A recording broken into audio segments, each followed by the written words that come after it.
If your iPhone messages are failing to send, here are some quick fixes you should try. First, check your internet connection. Make sure your cellular data or Wi-Fi is stable and your phone is not in airplane mode. If the issue continues, close the Messages app completely and reopen it, then try sending the message again.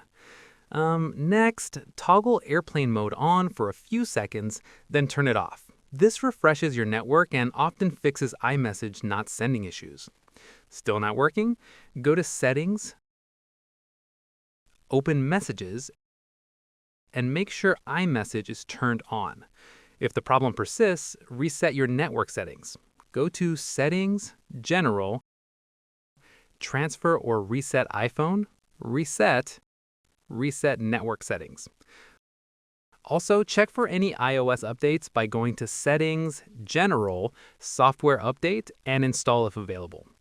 Finally, restart your iPhone and try sending the message again.